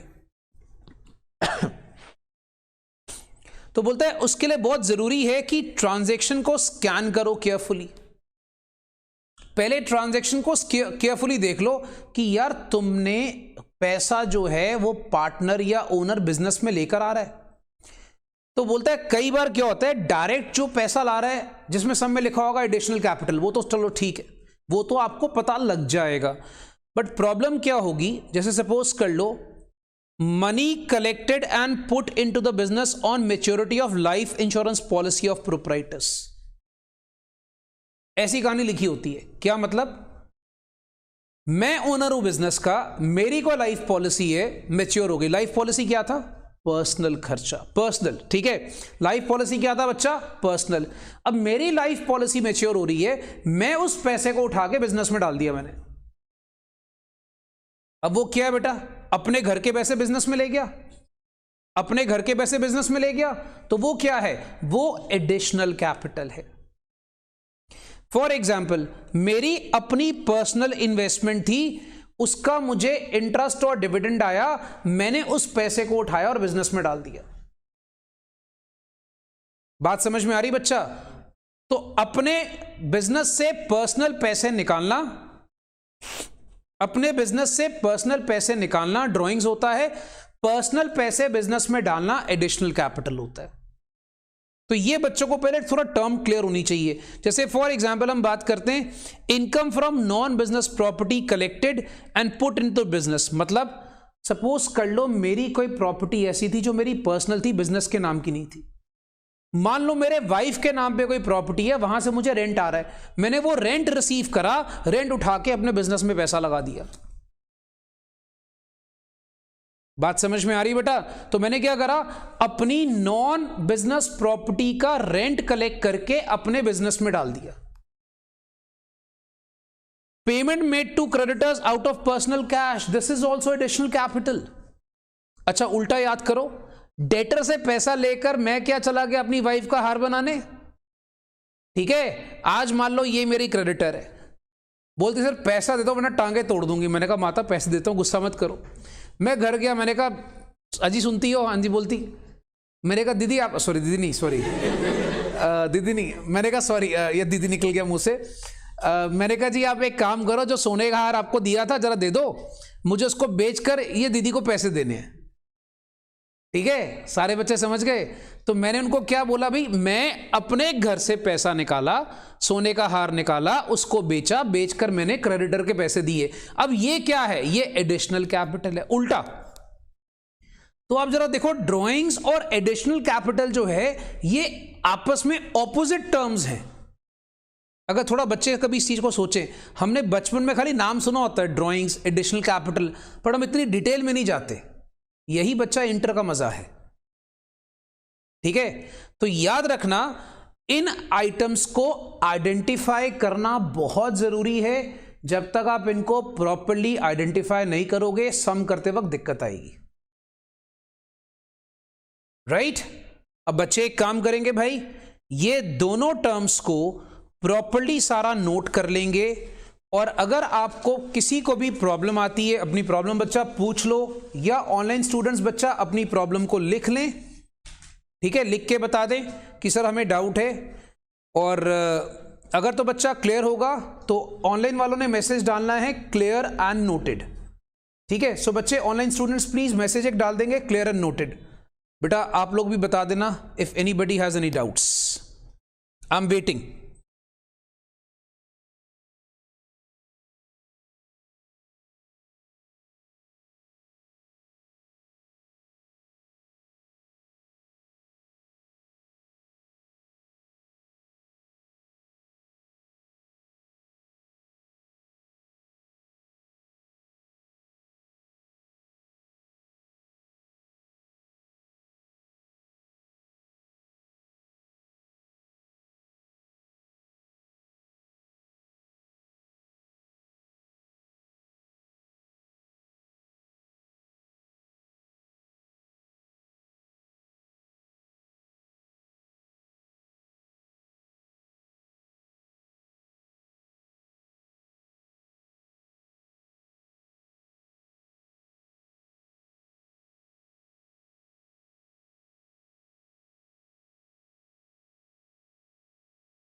कन्वर्जन मेथड का दूसरा नाम क्या है? Final accounts method. So please please please please everyone write down very properly.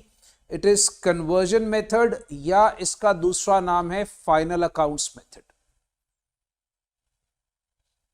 Right. अब पॉइंट ये है कि कन्वर्जन क्या होता है या फाइनल अकाउंट्स मेथड होता क्या है. देखो मैं आपको एक सिंपल सा फंडा बताता हूं. जैसा कि आप लोग जानते हो हमारे पास दो तरह के सिस्टम हैं.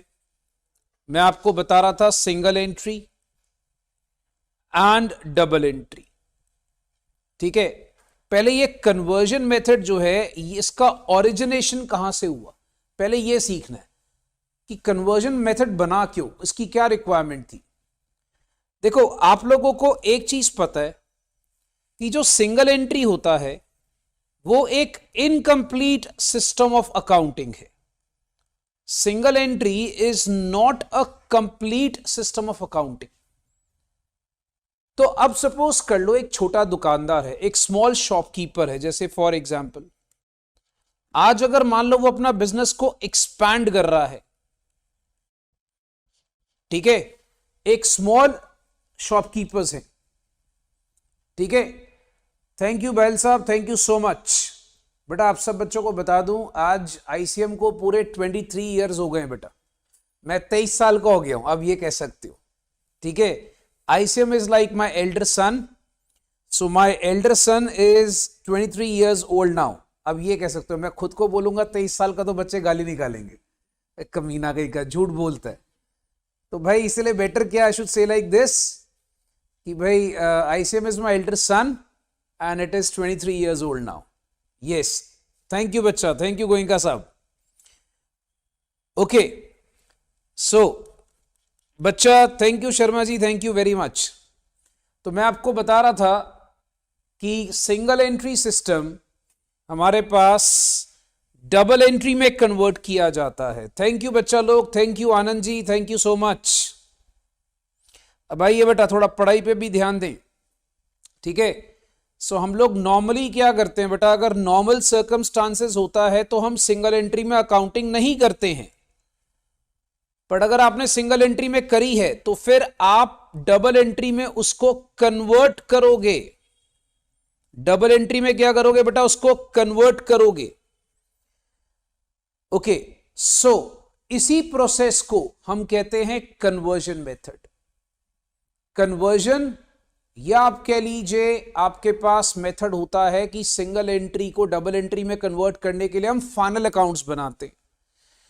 क्योंकि सिंगल एंट्री एक इनकम्प्लीट सिस्टम है. तो सिंगल एंट्री एक इनकम्प्लीट सिस्टम है, इसीलिए हम इसको कंप्लीट करने के लिए क्या करते हैं, फाइनल अकाउंट्स बनाते हैं.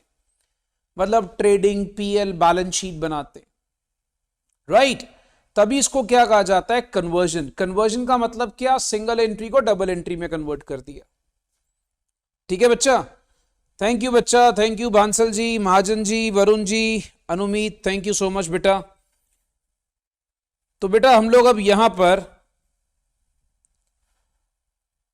अल्टीमेटली सिंगल एंट्री जो है उसको हम लोग कैसे डबल एंट्री में कन्वर्ट करते हैं वो सीखना हम लोगों ने. अब यहां पर एक बेसिकली आपका कार्यक्रम क्या पेश होता है, आपका कार्यक्रम क्या पेश हो रहा है बेटा. आप actually now you are behaving like a chartered accountant. Now you are behaving like a chartered accountant. Why? Because आपने सिंगल एंट्री के बेस पे अपने अकाउंट्स बना लिए. अब आपने सिंगल एंट्री के बेस पे बच्चा जब अपने अकाउंट्स बना लिए तो वो अकाउंट्स तो आपके इनकम्प्लीट थे, है ना. सिंगल एंट्री के बेस पे तुमने अकाउंट्स बना लिए, वो अकाउंट्स तुम्हारे क्या थे, इनकम्प्लीट थे.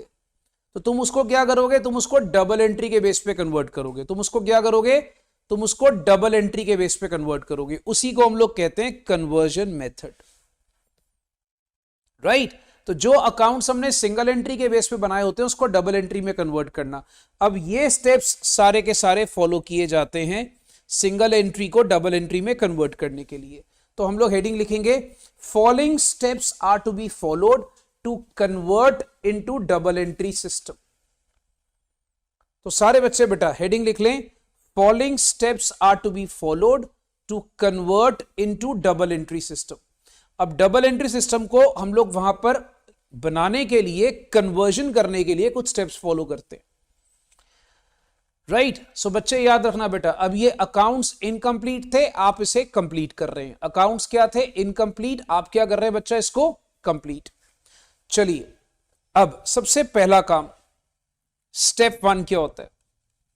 सबसे पहला स्टेप होता है प्रिपेयर कैश बुक। बच्चे मेरे साथ लिखेंगे, प्रिपेयर कैश बुक। बेटा कैश बुक बच्चों को याद होगा, थोड़ा 11th में हम लोग कैश बुक करते थे।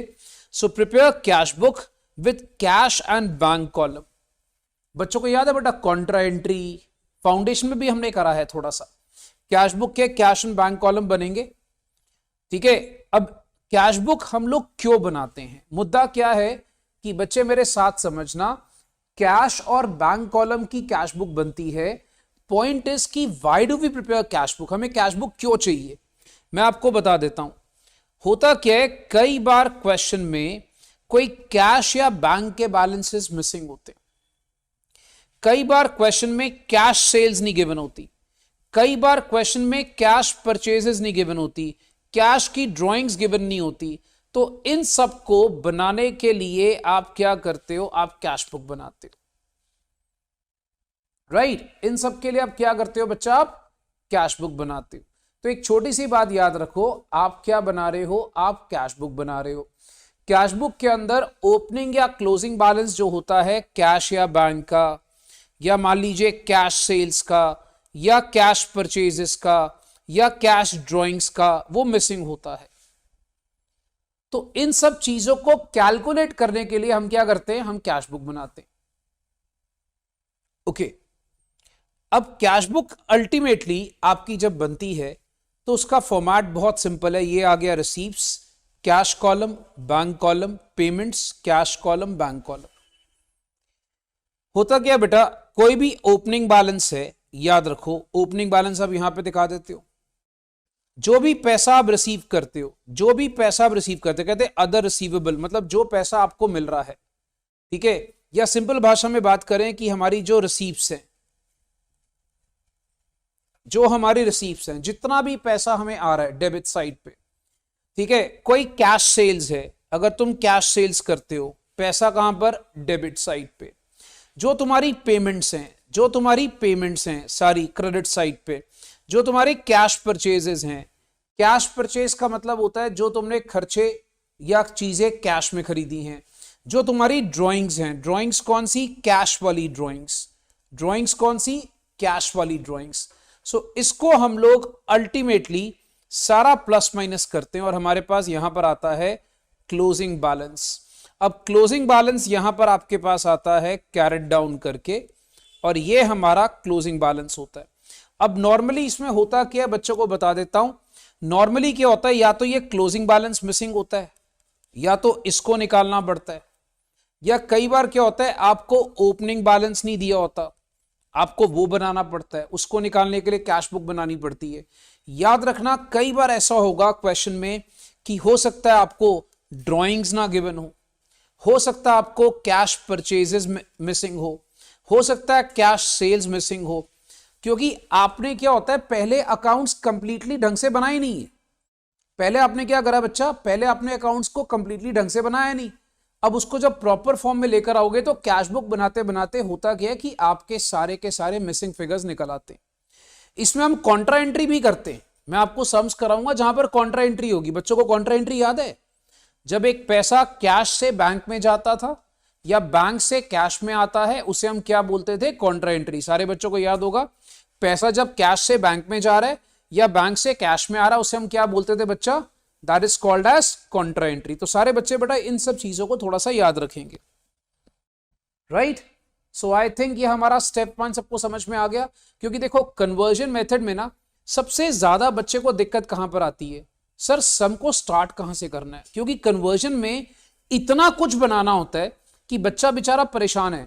क्योंकि ये फंडा क्या है कि आपको एक हैपेजेड वे में डेटा गिवन है। अब आपने अपनी स्किल्स लगाकर, अपनी नॉलेज लगाकर उसको सही तरीके से अरेंज करना है। That is called as conversion method. So student को बेसिक प्रॉब्लम क्या आती है? सर कन्वर्जन को स्टार्ट कहां से करें, कौन से स्टेप से स्टार्ट करें? पहला मुद्दा ये आता है सर, स्टार्ट नंबर 1 स्टेप कौन सा है? नंबर 1 स्टेप जो होता है वो कैश बुक बनाने का होता है, ठीक है, ये बात याद रखना। सेकेंड स्टेप क्या होता है? सारे बच्चे बेटा इसको अच्छे से लिखना। सेकेंड स्टेप क्या होता है? आपने बिल रिसीवेबल बनाना है और आपने टोटल डेटर्स अकाउंट बनाना है। इसमें फंडा क्या होता है आपको बता देता हूं। बिल रिसीवेबल अकाउंट और टोटल डेटर्स अकाउंट बनता है, क्यों बनता है? ताकि आप ओपनिंग या क्लोजिंग बैलेंस ऑफ डेटर्स निकाल सको, या आप क्रेडिट सेल्स निकाल सकोगे। हो सकता है क्वेश्चन में क्रेडिट सेल्स मिसिंग हो सकता है cash collected from debtors missing हो सकता है बिल रिसीवेबल ड्रॉन मिसिंग हो। तो ये कुछ भी चीजें मिसिंग हो सकती हैं। तो सेकेंड स्टेप हमारा हर क्वेश्चन में क्या होगा दोस्त? सेकेंड स्टेप होगा आपका बिल रिसीवेबल बनाना या total debtors account banana. So always guys remember this, second step क्या होगा हमारा? बिल रिसीवेबल बनाना या टोटल डेटर्स अकाउंट बनाना, ठीक है। अब बच्चे क्या करें, 2 मिनट के लिए लिखना बंद कर दें। 2 मिनट के लिए लिखना बंद कर दो बच्चा, 2 मिनट पहले समझ लो, मैं आपको लिखने का टाइम दूंगा, ठीक है। सो बच्चों को नोट करने का टाइम मिलेगा। पहले ना इसके अकाउंट को लॉजिकली समझते हैं कि बिल रिसीवेबल अकाउंट है क्या। देखो बिल रिसीवेबल अकाउंट का बेटा बहुत सिंपल सा फंडा है। बिल रिसीवेबल एक एसेट अकाउंट है, सारे बच्चे जानते हैं, ठीक है। तो इसका ओपनिंग बैलेंस डेबिट साइड पर होगा। अगर ओपनिंग बैलेंस डेबिट साइड पर है, आप जब भी बिल रिसीवेबल ड्रॉ करते हो, ठीक है, मैं आपको जर्नल एंट्री से समझा रहा हूं। आप जब भी बिल रिसीवेबल ड्रॉ करते हो तो आप एंट्री क्या करते हो? एंट्री करते हो bill receivable account debit to debtors. क्या एंट्री करते हो बच्चा? Bill receivable account debit to debtors account. तो ये आपने एंट्री करनी है, bill receivable to debtors. So यहां पर एंट्री हो जाएगी bill receivable to debtors, right. तो ये आता है बिल रिसीवेबल ड्रॉन। ये क्या आता है बच्चा? Bill receivable drawn, okay. उसके बाद नेक्स्ट, जब भी सपोज कर लो बिल रिसीवेबल से आप कैश कलेक्ट करते हो, तो आप एंट्री करते हो कैश टू बिल रिसीवेबल। जैसे बिल रिसीवेबल मैच्योर नहीं होता, जब थोड़ा याद है बच्चों को, फाउंडेशन के टाइम पे बिल्स ऑफ एक्सचेंज का टॉपिक करा होता है। तो हमें जब पैसा आता है, हम एंट्री क्या करते हैं? Cash to B R. क्या करते हैं? Cash to B R. ये देखो कैश टू बी आर, ठीक है। अगर बैंक से डिस्काउंट कराते हो तो एंट्री क्या होती है? जब आप बैंक से डिस्काउंट कराते हो, एंट्री होती है bank account debit, discount account debit to B R. याद है बच्चों को? तो फिर इसमें क्या चला जाएगा? By bank by discount. मतलब सारा लॉजिक जो है ना वो आपका बेस्ड उसी पर है, किस पे? जर्नल एंट्रीज पे। फिर इसके बाद क्या होता है कि जब आप सपोज कर लीजिए आप करते हो बिल रिसीवेबल इंडोर्स्ड, तो इंडोर्स की एंट्री क्या होती है? जब आप इंडोर्स करते हो बच्चा, साथ साथ समझ लेना, अभी सिर्फ समझना, नोट करने के चक्कर में मत जाना। इंडोर्समेंट की एंट्री क्या होती है? Creditors to bill receivable. Endorse मतलब क्या होता है? बिल रिसीवेबल उठा के किसी क्रेडिटर को ट्रांसफर कर दिया। इंडोर्स याद है बच्चों को? बिल रिसीवेबल उठा के किसी बंदे को ट्रांसफर कर दिया। तो हम एंट्री क्या करते हैं? Creditors account debit to bill receivable account. क्या एंट्री होती है बच्चा? Creditors to bill receivable account. So यहां पर एंट्री होती है by creditors, bill receivable endorsed. फिर जब सपोज कर लो बिल रिसीवेबल डिसऑनर होता है, तो आप जब बिल रिसीवेबल ड्रॉ करते हो तो एंट्री करते हो bill receivable to debtors. Dishonour की एंट्री क्या करते हो? Debtors to bill receivable. Dishonour की एंट्री क्या करते हो बच्चा? Debtors to bill receivable. क्या एंट्री करते हो? Debtors to bill receivable. सारे बच्चे याद रखना, डेटर्स टू बिल रिसीवेबल। तो ये आ गया bill receivable dishonoured, debtors to B R. फिर लास्ट में आता है क्लोजिंग बैलेंस। तो बच्चे ये बात याद रखना, this is your bill receivable account जो आपका पहले बनता है। इसमें जनरली ज्यादातर क्या होता है, ये वाली फिगर मिसिंग होती है बिल रिसीवेबल ड्रॉन की ज्यादातर। तो इसको मार्क कर लेना, मैक्सिमम केसेस में bill receivable drawn is the missing value जो आपको निकालना होता है, राइट। सो मैक्सिमम केसेस में क्या होता है कि bill receivable drawn is the missing value जो आप कैलकुलेट करते हो, राइट। अच्छा, तो बच्चे फटाफट से बच्चा बिल रिसीवेबल अकाउंट नोट कर लें। ये सारा अकाउंट आपके सामने है, फिर मैं आपको डेटर्स अकाउंट बनाता हूं। जल्दी से बच्चे प्लीज इसको नोट कर लें, आई एम वेटिंग।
आई होप बच्चा सबने नोट कर लिया होगा इसको, राइट।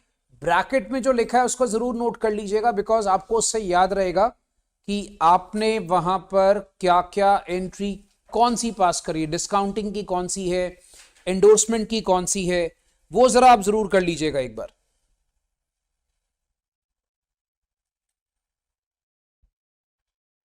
राइट, ओके, ठीक है। चलिए, अब इसी तरीके से बच्चा डेटर्स अकाउंट बनता है। डेटर्स का सीन ऐसा है, डेटर्स में जो ओपनिंग बैलेंस है वो आपके पास आ गया डेबिट साइड पे। ऑब्वियसली बच्चा डेटर्स भी एसेट ही है ना। एक्चुअली में दोस्त डेटर्स और बिल रिसीवेबल अकाउंट आपस में इंटरलिंक्ड है। याद रखना बच्चा, डेटर्स और बीआर अकाउंट आपस में क्या है, इंटरलिंक्ड। आपको याद है मैंने आपको क्वेश्चन नंबर 8 और 9 छुड़वाया था अपनी बुक का। अगर बच्चे याद करेंगे, मैंने कहा था दोस्त 8 और 9 बाद में करेंगे। तो ये वही कहानी है बेसिकली, ये डेटर्स अकाउंट और क्रेडिटर्स अकाउंट का ही क्वेश्चन था वो। सो हम लोग यहां पे क्या कर रहे हैं बच्चा, जैसे ओपनिंग बैलेंस आ गया, ठीक है। ओपनिंग बैलेंस आने के बाद जब आप इसमें नोटिस करते हो, आप यहां पे देखोगे बेटा बिल रिसीवेबल ड्रॉन, यही एंट्री होती है जो आपके पास क्रेडिट साइड पर आती है। ये देखो, ये एंट्री ही होती है जो आपकी यहां पर ट्रांसफर की जाती है, bill receivable drawn. This is the entry which we have to transfer. So ये बेटा एंट्री आप यहां पे करते हो by bill receivable, bill receivable drawn. क्या एंट्री होती है, बाय बिल रिसीवेबल। क्या आता है, bill receivable drawn. Okay, next, जब आप कैश कलेक्ट करते हो, तो आप जब डेटर से कैश कलेक्ट करते हो बच्चा, आप एंट्री क्या करते हो, cash account debit to debtors, right. आप एंट्री क्या करते हो बच्चा, कैश टू डेटर्स। तो कैश टू डेटर्स की एंट्री होगी बाय कैश। अच्छा, अब आप एक बात सोचो, जब बिल रिसीवेबल डिसऑनर होता था तो हम लोग एंट्री क्या करते थे, बिल रिसीवेबल डिसऑनर की एंट्री क्या थी बच्चा, ये रही, डेटर्स टू बीआर, है ना। तो फिर अगर आप नोटिस करोगे, देखो डेटर्स टू बीआर, मैं जो जो टिक कर रहा हूं उसको देखते जाओ।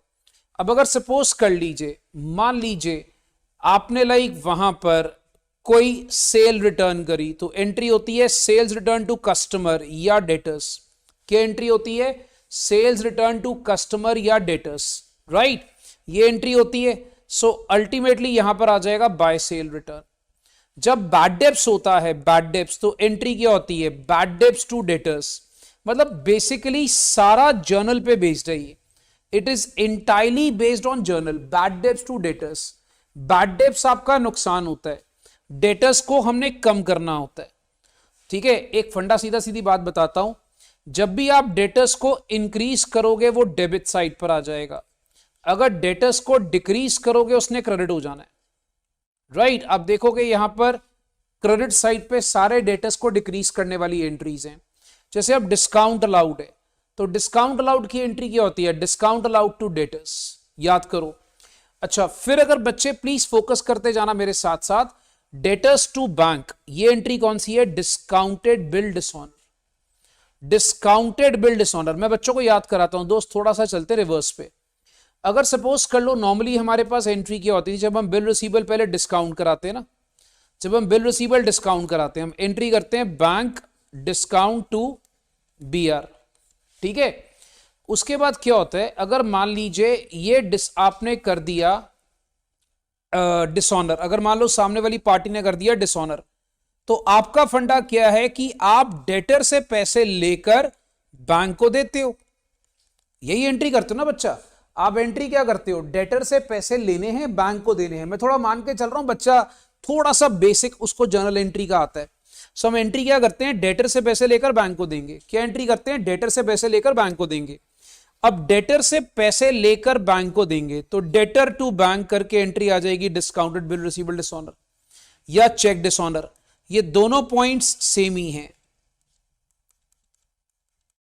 राइट। अच्छा, फिर आप सुनिए, जब एंडोर्स बिल डिसऑनर होता है, जब एंडोर्स बिल डिसऑनर होता है, तो एंट्री क्या होती है, क्रेडिटर को डेबिट करके, ठीक है। एंडोर्स बिल डिसऑनर होता है ना, मतलब डेटर से पैसा लेना है और क्रेडिटर को देना है। डेटर से पैसा लेकर हमने किसको देना है बच्चा, क्रेडिटर्स को। तो ये सिंपल सा फंडा याद रखो बेटा, इंडोर्स बिल डिसऑनर मतलब डेटर से पैसा लेंगे और किसको उठा के देना हमने, क्रेडिटर्स को। तो डेटर से पैसा लेकर किसको देना है बच्चा, क्रेडिटर्स को। तो एंट्री होती है debtors account debit to creditors, endorse bill dishonour, it is debtors to creditors. बच्चा एवरीबडी इज क्लियर? ओके।